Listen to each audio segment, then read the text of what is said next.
Je venais d'un pays comme celui-là. J'en retrouvais les odeurs, les teintes qui écrasaient la lumière.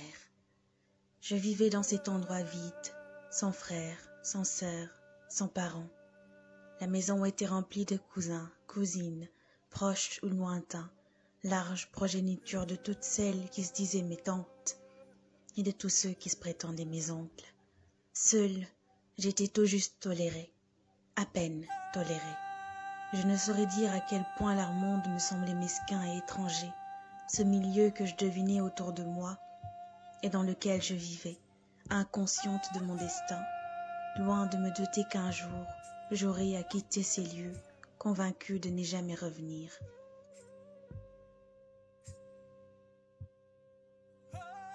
J'écoutais ce long cri inquiet et monocorde du train à vapeur, et je m'y accrochais comme s'il allait me délivrer.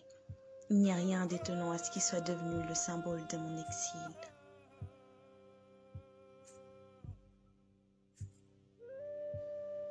Pourtant, je connaissais les instants de répit, rares, courts certes, mais qui m'étaient salutaires.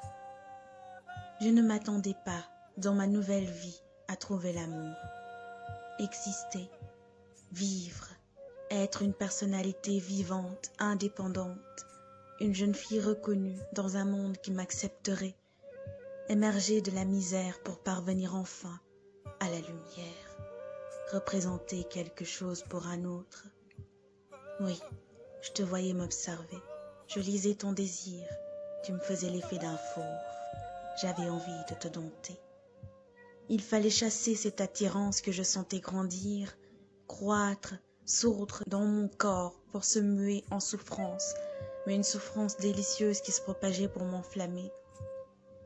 Ma tête devait demeurer froide, mon cœur dur. Je ne te contais pas ma triste histoire. Elle est bien simple.